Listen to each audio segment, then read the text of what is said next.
اس نے کہا آج اس نے میرا بازو تھا، میں جانے کیا کیا ہے، پریشان ہونے لگ گیا، سجدے میں گر گیا، کہا تو بتاتا کیوں نہیں؟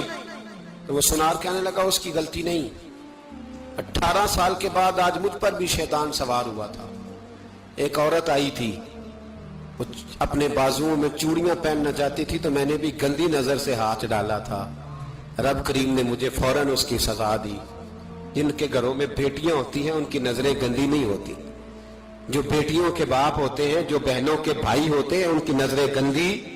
اور اگر تو ٹیلی فون کرتا ہے، تو کسی عورت کے ساتھ تعلق رکھتا ہے تو یہ بات لکھ لے، امام فخر الدین رازی 1، علامہ اسماعیل حقی 2، ملا جلال الدین رومی 3، امام خازن 4، امام جلال الدین سیوطی 5 حدیث کے استاد اور محدث لکھتے ہیں کہ اگر تو کسی پر گندی نظر ڈالے گا تو تیرا گھر بچ سکتا، یاد رکھ نہیں بچے گا، اس لیے کہ تیری نظر کسی کی بیٹی کو بیٹی سمجھ تاکہ تیری بچی کا پردہ قائم رہے، کسی کی بہن کو، یہ کیا بات ہوئی کہ تو جتنا مرضی گند معاشرے میں پھیلاتا رہے تیرا گھر بچا رہے، یہ کیسے ہو سکتا ہے؟ فَإِنَّ لَهُ مَعِيشَةً ضَنكًا، اللہ فرماتے ہیں زندگی تنگ ہو جائے گی تیرے لیے مشکل، تو ڈھونڈتا پھرے گا کہ میں مرنے کو جگہ تلاش کروں۔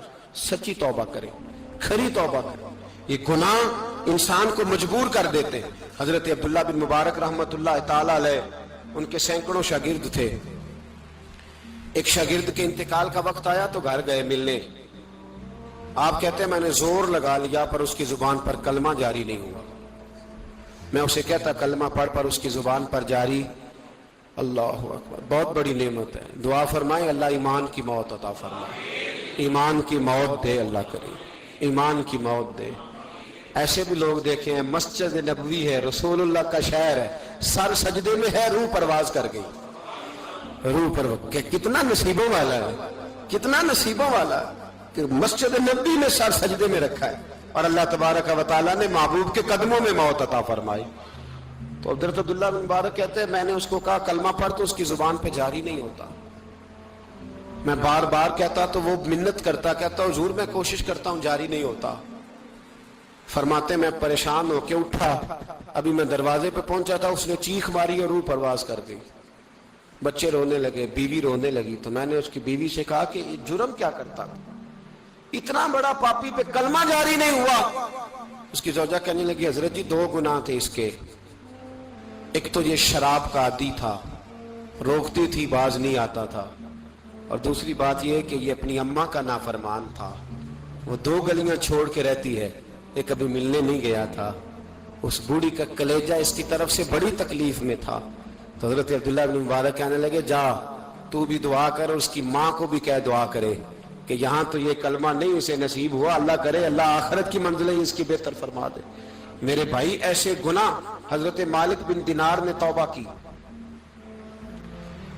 کی انہوں نے، کس طرح؟ فرماتے میں نشے کا عادی تھا، کسی نے مجھے کہا کہ بطور دوائی شراب پی لو تو میں نے پی لی، نشے کا عادی تھا، شراب پیتا تھا۔ اللہ تعالیٰ نے بڑی منتوں اور کوششوں کے بعد، منتوں کے بعد ایک بیٹی عطا فرمائی، وہ بھی 2.5-3 سال کی ہوئی تو پردہ کر گئی۔ کہتے میں اس کی قبر پہ بیٹھ کے گھنٹوں روتا، شراب کا عادی تھا۔ ایک دن سویا تو خواب دیکھتا ہوں کہ میرے پیچھے ایک بڑا سانپ لگ گیا ہے، اور سانپ جب منہ کھولتا ہے تو انگارہ نکلتا ہے، میں پھر دعا کرتا ہوں اللہ ہمیں معاف فرمائے، اللہ ہم سے درگزر۔ میں کچھ قبرستانوں میں جاتا ہوں تو میں وہاں سانپ بچھو پھرتے ہوئے دیکھتا ہوں تو ڈر آتا ہے کہ ہم یہاں آنے والے ہیں، یہ لوگ کہہ رہے ہیں کہ تمہاری تیاری ہے، کسی وقت بھی اعلان ہو جائے گا کہ چلو بھائی چلو فلاں صاحب کا جنازہ ہے، اٹھو، لوگ کہتے ہیں جلدی کرو، اور ایک کونے میں ایک شخص یہ بھی کہتا ہے کہ دیگ بھی رکھ لو مہمان بڑے جمع ہو گئے، اور ایک کونے میں لوگ یہ بھی کہتے ہیں کہ برف ٹھنڈی لے آؤ، لوگوں نے پانی بھی پینا ہے۔ پہلے اعلان ہوتا ہے کہ فلاں فوت ہو گیا، پھر اعلان ہوتا ہے جنازے کا ٹائم ہو گیا، پھر اعلان ہوتا ہے جنازہ اٹھایا جائے گا، اور پھر بات ختم ہو جاتی ہے، پھر کل من علیہ فان، پھر کوئی نہیں پوچھنے آتا، ختم ہو گئے، قصہ ہی ختم ہو گیا، ان لوگوں کی کہانی مٹ گئی، ختم ہو گئے، بڑے بڑے کج کلا، کوئی پوچھنے والا نہیں، موت کا راج ہے موت کا راج. موت راج کرتی ہے بس، اور کسی کا راج نہیں. وہ راج کرتی ہے، جدھر جاتی ہے اسی کا راج ہے، راج کر رہی ہے. تو حضرت مالک بن دینار کہتے ہیں قبرستان میں میں نے دیکھا، میں خواب دیکھتا ہوں، بڑا اژدہا، اس کے منہ کے اندر آگ میرا پیچھا کر رہا ہے. کہتے میں خواب دیکھ رہا ہوں. میں دوڑا، لیکن وہ اژدہا جب میں دوڑا تو میرے آگے آ کے کھڑا ہو گیا.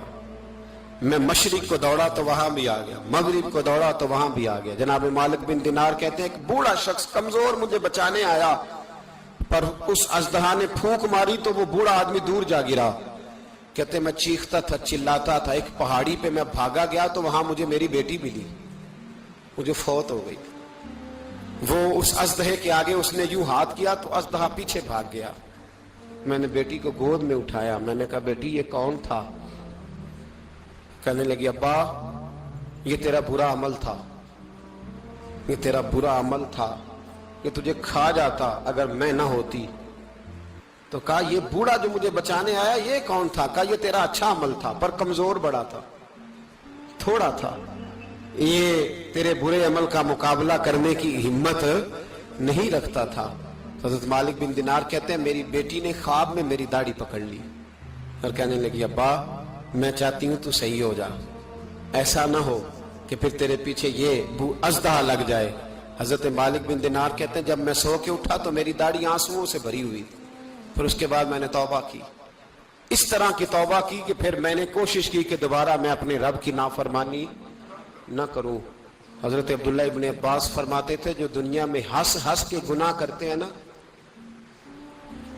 ہنس ہنس کے جھوٹ ہنس ہنس کے بولتے ہیں، ہنس ہنس کے لوگوں کی غیبت کرتے ہیں، فرمایا یہ جو تمہیں ہنس ہنس کے گناہ کرتے نظر آتے ہیں ان کا رونا قیامت میں دیکھا نہیں جائے گا، ان کے آنسو قیامت میں دیکھے نہیں جائے. جو ہنس ہنس کے گناہ کرتے یہ روئیں گے. فَلْيَضْحَكُوا قَلِيلًا وَلْيَبْكُوا كَثِيرًا. رب فرماتا ہے زیادہ رویا کرو، کم ہنسا کرو. نبی پاک علیہ السلام روتے تو صحابہ کہتے حضور آپ اتنا کیوں روتے ہیں؟ تو محبوب فرماتے جو میں جانتا ہوں وہ تم نہیں جانتے. بھائیو قبروں میں اکیلے جانا ہے، کبھی غور کرنا، اکیلے کوئی بندہ ساتھ حساب دینے نہیں جائے گا. اماں بڑا پیار کرتی ہے لیکن قبر میں کبھی کوئی ماں بھی ساتھ دفن نہیں ہوتی. اپنا اپنا حساب دینا مشکل وقت ہے، حساب کر لینا چاہیے، تیاری کر کے رکھنی چاہیے. گناہ اگر یہاں ہماری زندگی کو تنگ کریں گے تو وہاں بھی ہمارے لیے مشکلات پیدا کریں. نبی کریم علیہ السلام نے فرمایا ہے کہ اللہ بڑا مہربان ہے، اللہ بڑا کریم ہے، اللہ بڑا ستار ہے. اور یاد رکھو جب کوئی اس کی ریٹ کو چیلنج کرے، جب کوئی اس کے قانون کو توڑے، جب کوئی اللہ کی اعلانیہ نافرمانی کرے، پھر رب کریم کی غیرت کو، اس کے عدل کو جوش آتا ہے. توبہ کرے سچی، مسجد کی حاضری دے پابندی کے ساتھ. میری آپ سے ہمیشہ یہ گزارش رہتی ہے کہ مسجد کی حاضری پابندی سے دے. میں اپیل کرتا ہوں داڑھی رکھ لے، یہ میرے نبی کا طریقہ ہے صلی اللہ تعالی علیہ. واپس آ جائے. ہماری بقا نہ ہمارے دین میں ہے. کوئی نہیں ہمیں رکھے گا، کوئی نہیں رکھے گا، کوئی نہیں. میرا ایک دوست رات بتا رہا تھا کہ سعودی عرب میں ایک شخص نے 30 سال محنت کی، تو جب وہ مرا ہے وہیں اس کے گھر میں فون کیا تو اس کے گھر والوں نے کہا جناب آپ کو مشکل ہوگی ڈیڈ باڈی بھیجنے میں، وہیں دفن کر دیں. ہاں اگر اس کا کوئی پیسہ ہے تو وہ ذرا اکاؤنٹ میں بھیج دیں، بچیوں کو ضرورت ہے. او بھائی تو اکیلا جائے گا، تیرے لیے مشکل ہو جائے. اپنے بھی ساتھ یقین کریں، بچے دعائیں کرانے آتے ہیں، کہتے ہیں حضرت جی دعا کریں اللہ اماں کی سختی معاف کر دے. اس کا مطلب کیا ہے کہ اماں اب جائے، اب ہمارا نمبر آئے. بچے تو انتظار کر رہے کہ ابا جائے اور گدی پہ ہمارا نمبر آئے. تیاری ہے، اکیلے جانا ہے، اکیلے سخت سا مرحلہ ہے، اکیلے سارا کچھ فیس کرنا. آج توبہ کریں، وہاں کے کیڑے یہاں رہ کے مارے. اپنے ساتھ ظلم نہ کریں، ہم اس قابل نہیں کہ وہاں جا کے مقابلہ کر سکیں. بچیں، اپنے آپ کو محفوظ کریں، بچائیں. حساب اپنا اپنا دینا ہے. کسی باپ نے اگر اپنے بچوں کو حرام کھلایا تو بچے تو نہیں کہہ رہے تھے نا کہ حرام لے کے آ، تو باپ نے حساب دینا، والد نے. لہذا مہربانی فرمائیں، اپنے اوپر رحم کھائیں، اپنے آپ کو سنواریں. آج جمعۃ الوداع ہے، توبہ کریں.